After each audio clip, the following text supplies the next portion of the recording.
Radio. Free Europe. Free Europe. Radio. Free Europe. Radio Free Europe. Radio Free Europe. Europe. Radio Free Europe. Europe. Radio Free Europe. Radio Free Europe. Radio Free Europe. Radio Free Europe. Radio Free Europe. Radio Free Europe. Radio Free Europe. Radio Free Europe. Hello, ladies and gents. Welcome back to another episode of Ernest Radio Show. I'm Annika and I hope you are doing well. This episode is called Radio Free Europe on the occasion of the celebration of the Erasmus Day. I'm very pleased to announce that, along with my friend Elizabeth, we are joined today by Paul Davis and Adrie van Beek, members of the Super European Association Vivre Ensemble en Minervois, or Vivre Ensemble en Minervois, in Olonzac. To get started, we'd like to begin with self-introductions. So, Paul, could we first start with you? Hello, my name is Paul Davies and I've been living in France for almost 3 years, and I've been a member of VEM, Vivre Ensemble en Minervois, for all that time. What about you, Adrie? My name is Adrie van Beek. We don't live here permanently. We have a house here in France, and half of the year we are here and the other half we are in Holland. And since 3 years we are a member of the VEM in Olonzac. Thank you. Now Elizabeth has a few questions for Paul. Hello, Paul. Thank you very much for coming. It's a pleasure. What did Europe represent when you were a teen? Well, I was born in 1954, which was just over 8 years after the end of World War II. And Winston Churchill was the Prime Minister, and the World War II was still very much part of our lives. Most of my teachers fought in the war, as did most adults that I knew as a child. Most of my teachers didn't like Germans, and I grew up thinking that Germans were bad people. The French were okay, they were on our side, and the Belgians and the Dutch were okay, but and then of course we had many films on the television all about World War II. So again, it reinforced this idea that Germans were baddies. So that was my upbringing, and then when I was 15, some boys from my school were invited by the British Army to go to Germany for 2 weeks to see what life was like in the army. It was basically a recruiting drive, but I realised that, of course, the British Army were working with the German Army, and seeing all these German soldiers for a 15-year-old boy was really quite exciting and quite scary. But obviously it made me start thinking, oh, maybe Germans aren't quite so bad. And then later on still, I joined the military, and in the 1970s I was stationed in Germany as part of NATO. So again, I was working with Belgian, Dutch, German and a few Americans. So I started to see more of Europe, see that we were all working together, and at that time it was the height of the Cold War. So of course now the Russians were baddies, but there we are. So that was my sort of experience of Europeans. I did get to know some Dutch Air Force guys who were in a band, and I spent a lot of weekends in Holland. So I started to experience more of Europe and have a much more positive attitude. And what about now? Well, now here I am. My mother lived in Spain for a while, and so I got to know a little bit about Spain as well. But France was a country I'd never visited. But my wife loved France, and so we started coming on holiday to France. And we really liked the way of life here. We used to go to Brittany quite a lot, and I liked the music and the culture in Brittany, but I didn't like the weather. It was only slightly better than Britain, so we started to look in the south of France. And then we decided, once all the children had grown up, that we would make the move and come and live here. So I feel very European now, but that probably leads on to your next question, I think. Which European values do you cherish the most? More than anything, I feel that certainly in this part of Europe, in southern Europe, there's much more of an emphasis on the community. In Britain, people tend to be very insular. They stay in their houses. I mean, people obviously do socialise, but there's much more emphasis on social life here and on the community. And I also notice a respect here for older people and for children, because in Britain, I think older people are dismissed, they are not cared for. Children need to be out of the way. You know, if you go to a restaurant here, you will see a family with a grandmother and the children, and everybody's the same. There's no what we call a generation gap, and I think that's fantastic. But also for me, food I love. I love food, and I love the fact that in France food is sacred. You have 2 hours for lunch, and even the parking meters stop working for lunch. That's fantastic. What did you decide to move to France? Why did we decide to move to France? Well, as I say, we liked the way of life here, but we kept coming to France on holiday, and we looked at some houses, and then we went back home and we didn't do anything, and we just forgot about it. And then we came on holiday again, and then we looked at some more houses, and then we went back. But we had some very nice neighbours for about 16 years, and they moved away, and some very bad neighbours moved in next door, and we thought, okay, it's time to go. And so that pushed us, and we came for a week in May 2015, and we looked at houses, and we found one, and we sold our house, and we were here in November. So it happened very quickly. We are absolutely devastated by the Brexit. And as a British man living in France, do you know how it will impact you?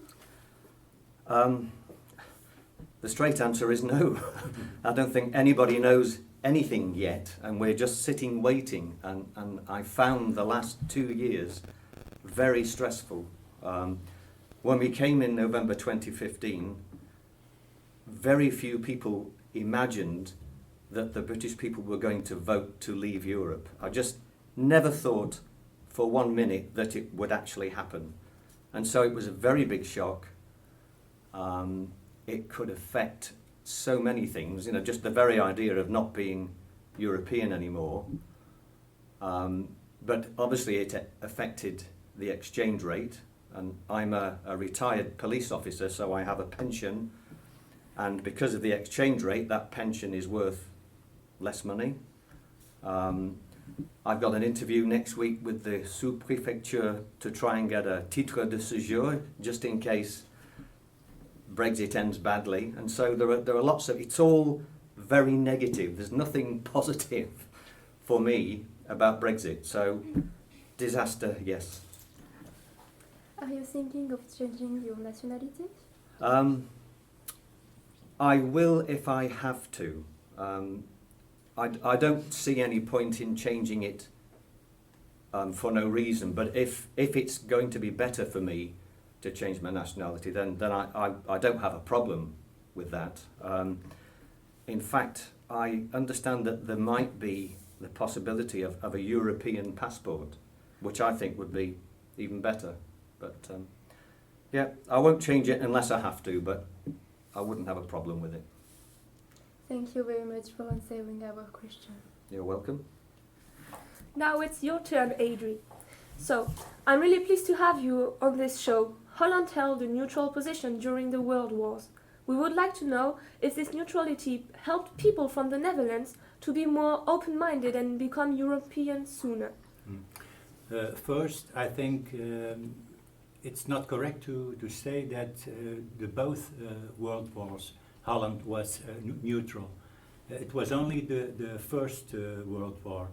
In the Second World War, Holland was occupied as well in the same assault like Holland, Belgium, and France was attacked by Germany at the 10 May 1940. And even it was longer occupied than France and Belgium, because I don't know if you ever heard about Operation Market Garden. That was in 1944, and then the Allies tried to do a break and to keep the bridges and then go to Germany, but it failed. It failed. So Holland was one winter more occupied than Belgium and France. But the First World War, indeed, Holland was neutral. But I don't think that it had something to do about the open minds of the Dutch people of Europe. Because I think after World War II, the European people realized that they couldn't go on this way.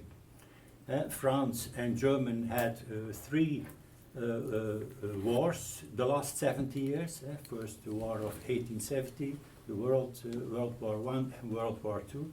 So in 70 years they had three conflicts, very violent, and men like Jean Monnet, Robert Schuman, and Konrad Adenauer realized that it was better to work together than to fight. And they realized that Europe needed a longer period of rest and stability. And so they began to, with the European Community of Coal and Steel, and later the, how is it in English, European Community, EEC. And then it became later on, and I don't know exactly when it was the European Union. So that's my answer. Okay. Do you have any anecdote or story to share with our listeners about the Great War and this neutral position?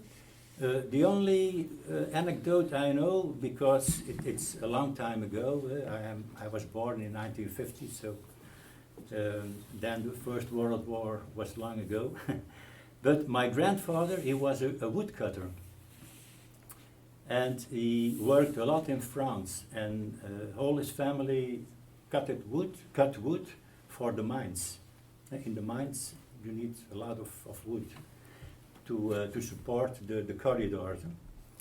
But during the World War I, many young people in Britain were soldiers. So Britain needed workers. And the Dutch workers couldn't go to Belgium and France because it was occupied by the Germans. It was impossible. So he went, and others, they went to England, who worked there. But the food was no good. The English kitchen hasn't a good name. And he worked a lot in France, so he knew the French kitchen, so the difference was too big. And also their wages was less than promised. And they went on strike. But Britain was at war. So the British authorities saw it as a form of insubordination, and they sent the army. But it was not very bad for him, and a little bit later he came back, and that was the anecdote. For the rest, I don't know. Thank you. What is today the Dutch view on Europe? Like in other countries, Holland has a few critical parties. But in general, I can say that the Netherlands are still pro-Europe. You know, since centuries, Holland is a trading country. And with the open frontier of Europe, there are a lot of opportunities for the Dutch traders.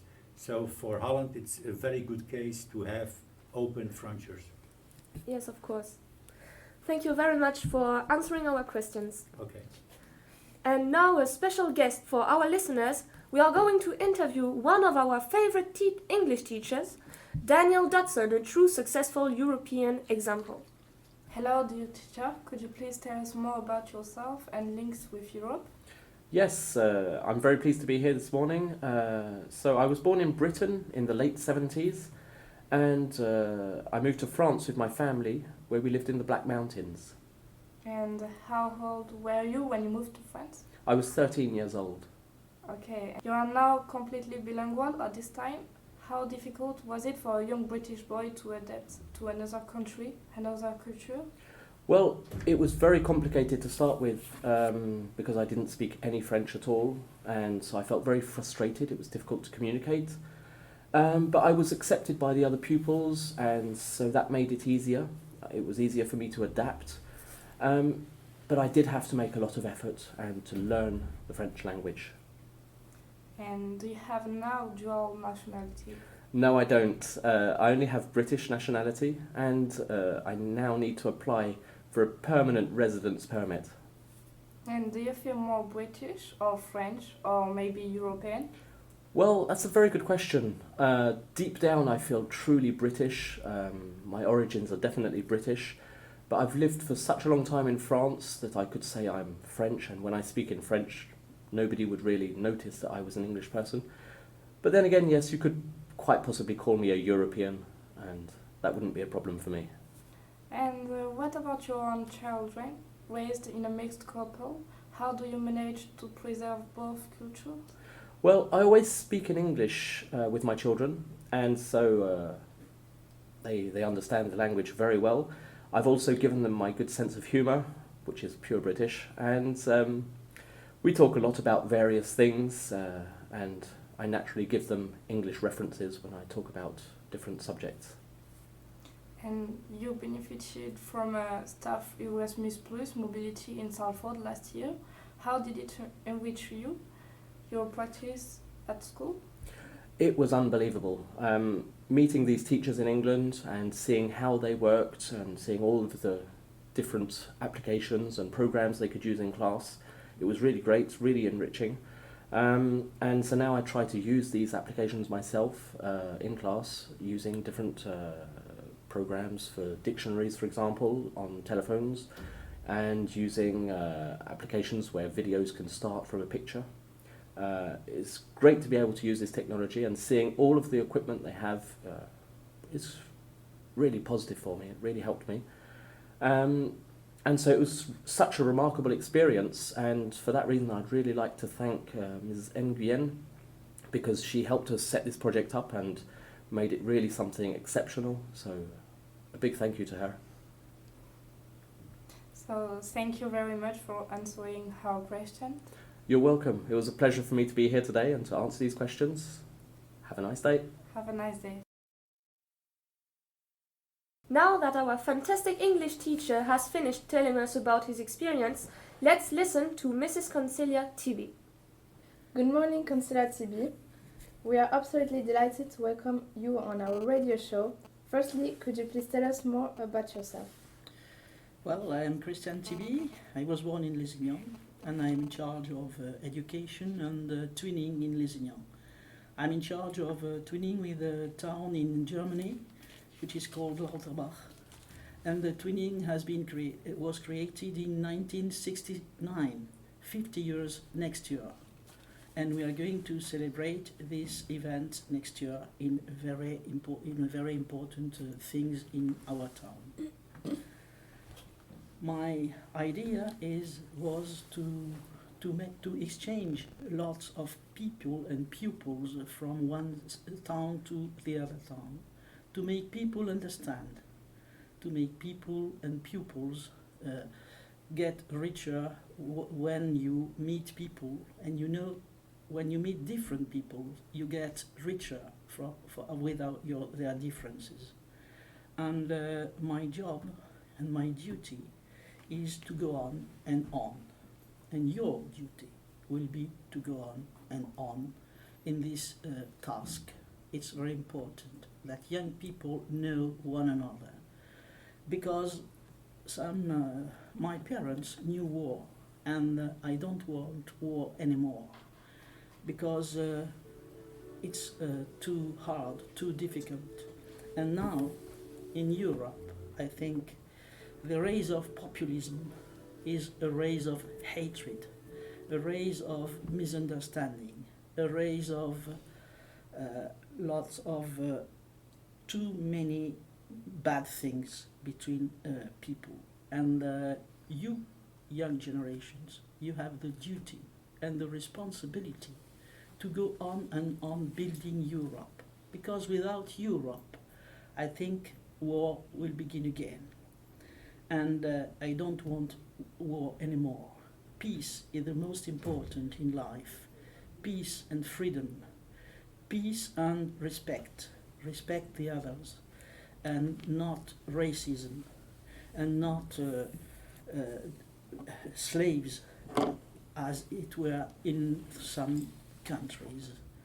The first time when I went to Germany, it was a long time ago, and I went to the frontier, and I met, there was the wall between the two countries, between the west and the east. And when I arrived at the frontier, I saw some Russian on one side and Americans on the other side. And there was such hatred, such anger in their eyes, that I was struck by their attitude. And so I said, no more that things, no more. And so when the mayor gave me the responsibility of that twinning, I said, yes, I want to do something in that way. And so to, especially young people, to go there and to understand the others.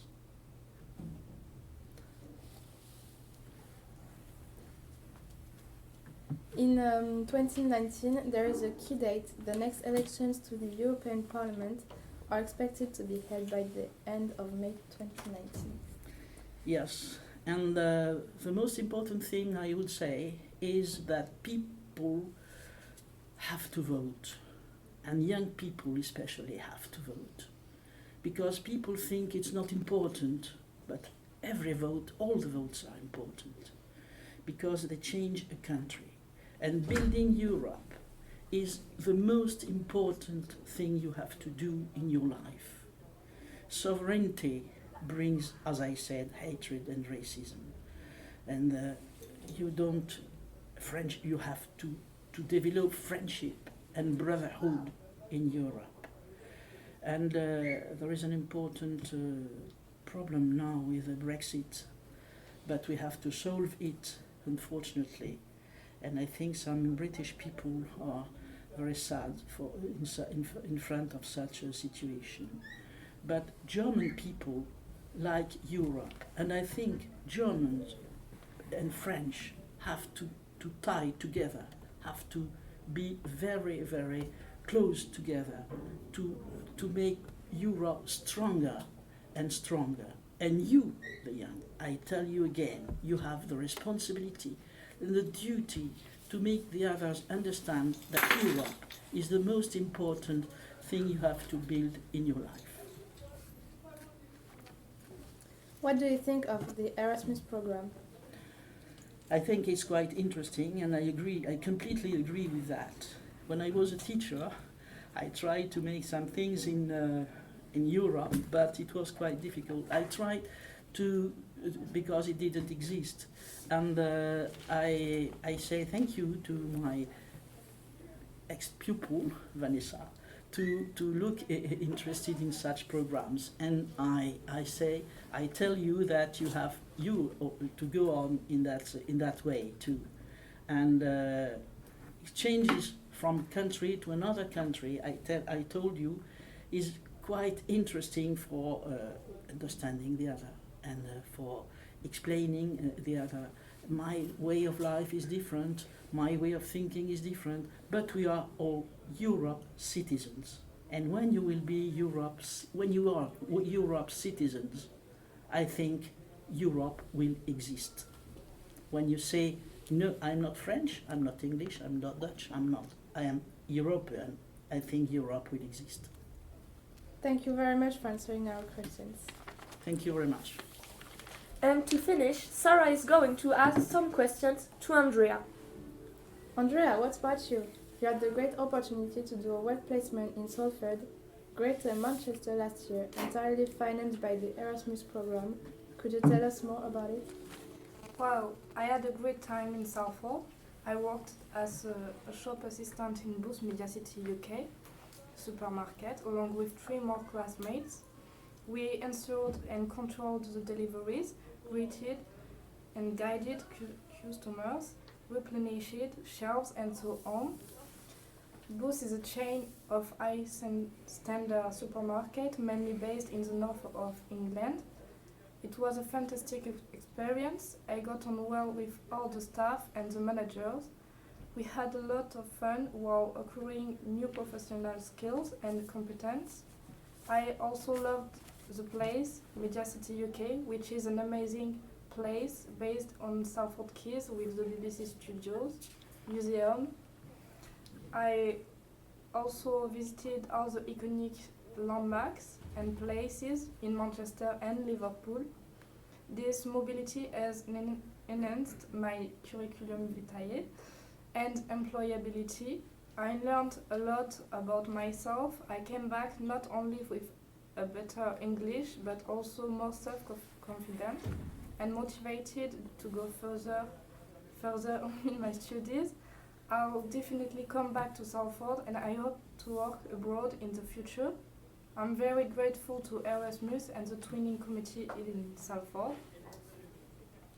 Thank you very much to our fantastic guests for their time. It's been a real pleasure to have you all and exchange our views on the European Union. I hope you have enjoyed this show. Thank you also very much for listening, ladies and gents. See you on the next episode, but for now, bye-bye! Radio Free Europe! Free Europe! Radio Free Europe. Radio Free Europe! Radio Free Europe. Europe Radio Free Europe! Europe Radio Free Europe! Radio Free Europe. Radio Free Europe! Radio Free Europe! Radio Free Europe. Radio Free Europe! Radio Free Europe. Radio Free Europe!